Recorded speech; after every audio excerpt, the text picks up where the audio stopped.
All right, we welcome you back in. And we welcome a friend of the show. John Ziegler from FramingPaterno.com joins us. But John is here to talk about a new website that he started, because we've talked about here on the show the nonsense of the Redskins debate with their nickname. And John has a new website. Hi, John. How are you? Kevin, I'm doing well. Always good to talk to you. And after that commercial, I'm a little hungry. So let's get this going. Let's get some Stumpy's barbecue here. Yeah. It's called RedskinsT-shirt.com. Explain to our listeners what you've got going on here. Well, at RedskinsT-shirt.com, what we've done is we've decided to take the Redskins trademark logo, and we've decided to change it and put it on a T-shirt in a way that I think is consistent with where this whole controversy is going. And over the top of the new logo that we've created are the words, "If liberals get their way." And then we've replaced the Redskins' very traditional, very famous logo, which everybody knows, with a different Native American inside the logo. Instead of the very majestic warrior Redskin, we put in there Democratic Senator Elizabeth Warren from Massachusetts. Because, one, she's very liberal, two, she very infamously claimed to be a Native American without any evidence so that she could benefit from affirmative action while at Harvard University. And because I think that symbolically this really shows how absurd this entire controversy has gone and where it could be going, and we've then replaced the word Washington Redskins with the words Washington Warrens. So you got to see it for yourself. You go to RedskinsT-shirt.com. T is just the letter T, not T-E. So it's Redskins, the letter T, shirt.com. And we're doing this for a number of reasons. One, we have learned, and there are a lot of people behind me on this. I'm actually not even the money person on this thing. I'm just doing the content. We've actually learned from other controversies that when you don't fight back, when you let people go into a show and you let liberals get their way, guess what happens? They win. Because the media is on their side, they have more ammunition, and they're going to win. So one, this is a way to fight back. Two, we think it's funny. We think the logo and the T-shirt are hilarious. And frankly, we don't even expect to make any money on this because the T-shirt is so cheap. We've actually priced it symbolically for those who are fans of George Orwell's book, 1984. We priced it at $19.84, shipping and handling included. So that's barely a break-even point for the T-shirt. So we hope people will go to RedskinsT-shirt.com and show the public how ridiculous this thing is, and also where this slippery slope heads. Because if the liberals do get their way, and don't make no mistake, there are almost all liberals behind this. If the liberals get their way on the Redskins, Kevin, where does it stop? Because I don't see it stopping anywhere.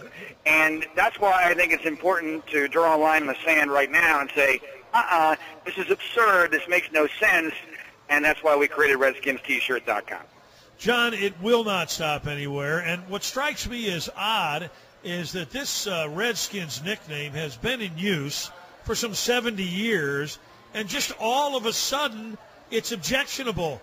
Where does this kind of insanity begin? Well, I agree with that, but let's look at that argument, because that's an important point you just made, Kevin. Because I understand that there are certain elements of our society, let's say the pre-civil rights movement, that wouldn't be appropriate today. I get that. But the civil rights movement occurred in the 1960s. So where were all these people in the 1970s, the 80s, the 90s, the first decade of the 2000s? If it's racist today, I'm thinking Redskins were probably racist in the 1970s, 80s, 90s, what have you. The only reason it has become an issue now is because a group of liberals decided, frankly, in my opinion, we're so ineffective governing, under President Obama, that we got to come up with something about something over which we might actually have some control, something we might be able to actually get done. So we're going to go after something stupid like Redskins, because this is what's really ailing America, Kevin. Of all the problems we have, if we could just change the Washington football team's nickname, then everything would be solved, right? I mean, that's really the absurdity of this. And of course, if we go further into the lack of logic on this, because I understand, okay, so people think, well, you're saying Redskin, not like saying for instance, I don't know, blackskins, right? Well, correct me if I'm wrong, but what is it that black people are to be referred to as in this country? Blacks, right? I mean, so right. I don't frankly understand where that's even inherently racist. And go back to the beginning of how the mascot evolved and the logo and all that, and it was a compliment to Native Americans. It is a warrior. It is majestic. It is brave. It is something to be respected, and on the battlefield to be feared. So the whole thing is just, it's poking fun at it. That's why we're making a joke out of the Redskins logo. Also, by the way, part of the reason that I came up with this idea was because, as you know, the Redskins trademark by the U.S. Patent Office has been rejected. So I figured, okay, well, if they're going to reject the trademark, we're going to make our own trademark. We actually have trademarked this logo, and you can see it for yourself at redskinst-shirt.com. And as we all know, that appeal on that trademark case will take forever, and in the interim, the Redskins are free to be the Redskins. What interests me, too, John, is that as you take a look at this, we have lashed out about the media in this country regarding the Penn State case and other similar situations around the country that the liberal media just takes control of. I believe the liberal sports media, which is just as populated by the crazy extremist left wing as the news media is, has now decided that this is their cause, so they're all weighing in on the Redskins, and they're using the dictionary definition as the reason why it's racist or in some way derogatory, yet the overwhelming majority of actual Indians in this country, Native American Indians, say they not only like it, there's nothing wrong with it, but they use it as the nickname of their high schools on the reservation. Right. Yeah, it's absurd. It's laughable. And as far as the media issue, and as you know, I devoted most of my life as a documentary filmmaker to making films about how the media blew it. So I'm pretty much, if I'm an expert on anything, it's on the media. And one of the things that I've always been by, and I've certainly seen it in the Penn State case, which you and I have talked about many, many times, and I know we're going to talk about again briefly here in a moment, but I have always been amazed, and I think you'll agree with this, the sports media is actually more liberal than the mainstream news media, which is really saying something because the mainstream news media is basically socialist. But you could not get more politically correct than the sports media, and I don't know what the explanation for that is. The only explanation I have is that sports media members are idiots, and therefore you have a pool of idiots, and therefore you're going to have a lot of moronic liberal socialists among those. I can't, with any other better explanation. And one other really important point on how dangerous this is, and this is not just an isolated situation, people need to understand this Redskins issue is much larger than just what the nickname of the Washington NFL team is going to be. Because I'm sure you're aware, one of the things they've just done yesterday was they're now going after, this is part of this whole story, in my opinion, they're now going after the radio station licenses of the Redskins flagship station in Washington, D.C., over the alleged use of profanity. That's Redskins somehow a profane term, which is absurd. That's not even the definition of profanity. It's not even close. But again, it goes to this slippery slope issue and how incredibly dangerous this is. Every American who believes in any form of free speech ought to be frightened by what's going on with this Redskins situation, and that's why we're mocking it with the website, once again, redskinst-shirt.com.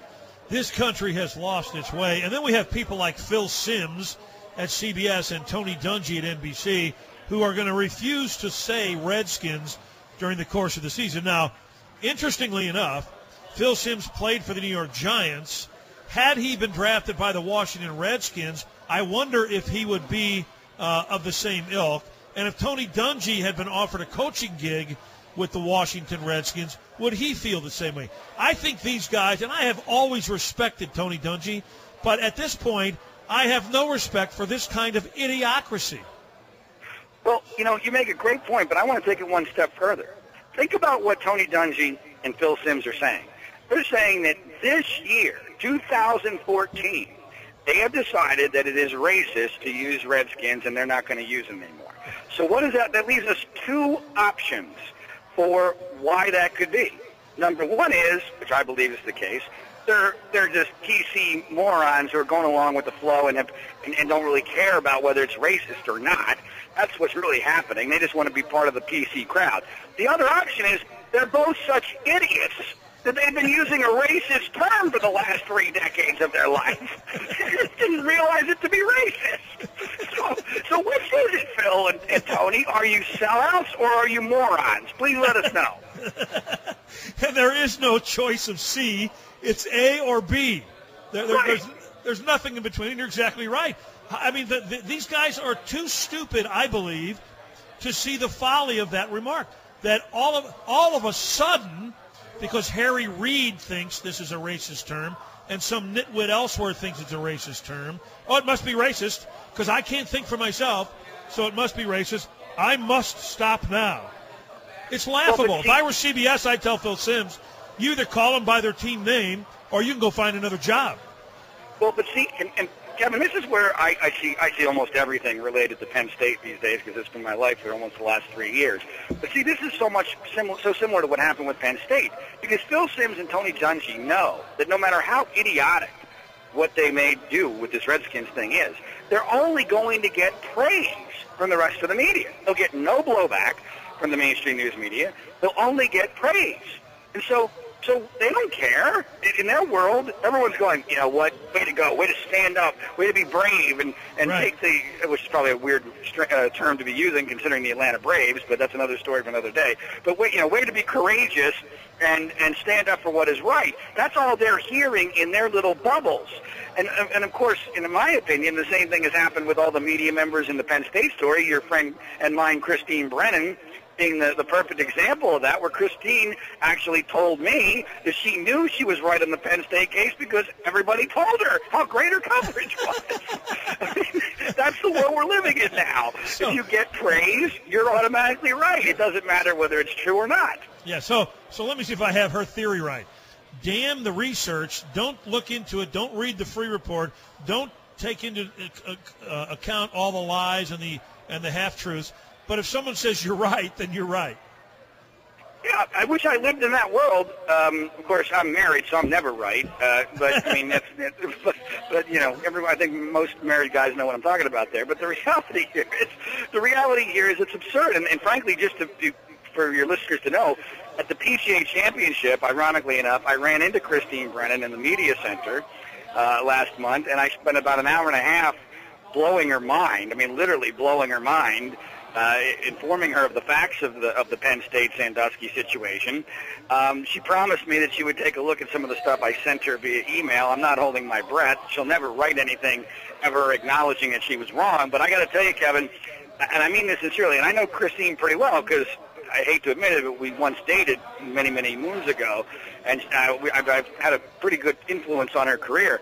I think if she took a lie detector test today, I don't think she would be able to say that she believes that Joe Paterno was guilty of anything in the Jerry Sandusky scandal. I really do believe that. She'll never write it, but I think gun to her head, she would not be able to say that she believes Joe Paterno was guilty of anything. Since we're on that topic, let's show people just how much of a double standard exists in this country. Today, Ray Lewis was honored in Baltimore when they unveiled a statue of him outside of the Ravens Stadium. By the way, just a few feet away from the great John Unitas. Which is a tragedy of itself that it's next to John Unitas. But Ray Lewis was a guy who was involved in a murder in Atlanta during the Super Bowl when the Rams beat Tennessee. He testified and helped out the prosecution, so he was given a very light punishment. He has turned his life around, I do believe. However, a statue of him, and yet Penn State took the statue of Joe Paterno, who for 61 years lived an exemplary life of educating kids and teaching them the right way to go through a college experience and in life. And Penn State took his statue down. Do I live on Mars? Yeah, Kevin, as usual, you've stated it well, and as usual, I want to take it a couple of steps further. Because let's examine this Ray Lewis situation and then compare it to Joe Paterno, because I think that this is really extraordinary on a number of levels. First of all, Ray Lewis got charged with something he pled guilty to, which was obstruction of justice in a double murder case. Let's take that out of the out of theoretical, put it into the practical. He admitted he lied to police in the investigation of a double murder. He was originally charged with murder, but then he pled guilty because they didn't have enough proof to nail him with the murder charge. So he's pleading guilty to lying to police in a double murder case. A case in which, by the way, his white suit that he wore that night, the night of the Super Bowl, was never found. Now, you know, Kevin, you're a lawyer. You know those two things mean that you had a role in what happened. Period. End of sentence. You may not have done the killing, but you were involved. You knew who did. Then he goes and makes the deal, and I think you actually soft pedaled what happened next. Because what happens next is, I believe he reneges on the deal with prosecutors because his testimony was way too soft, and he doesn't actually finger the two guys that he says he was going to finger when he made the deal. And so guess what happens? They get off for murder. They don't get convicted. So there's two people who died who have never had anyone convicted of the crime of murder.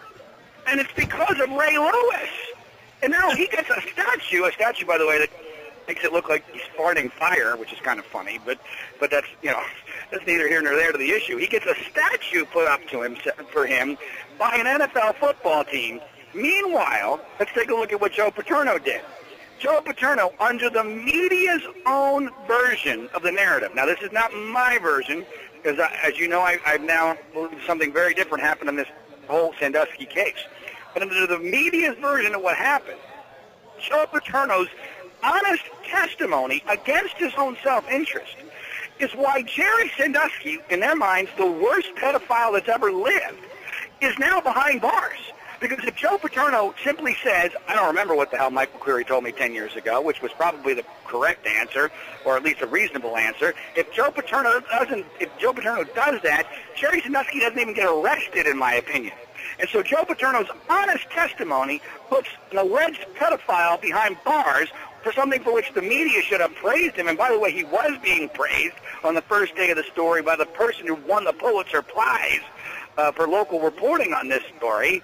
And here he is. He has his statue taken down. And by the way, just the worst part of the statue being taken down by Penn State, which no one ever mentions, Kevin, is it was taken down before the NCAA sanctions.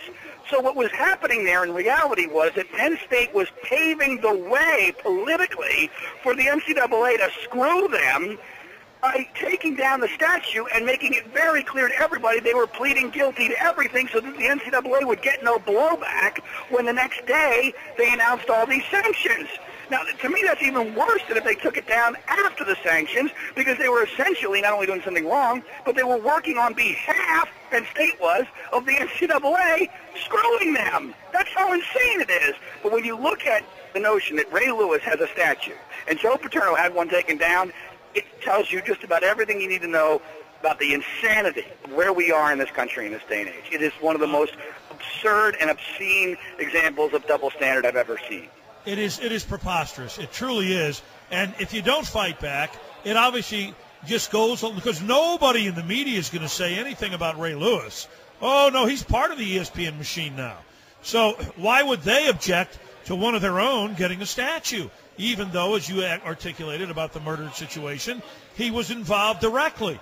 But Joe Paterno somehow, ESPN says, they're okay. In fact, they advocate that the statue be taken down. I mean, we are in the most bonkers society that I could imagine. I'm at a loss to even begin to figure it out. And yet people sit back and take it, and I don't know why.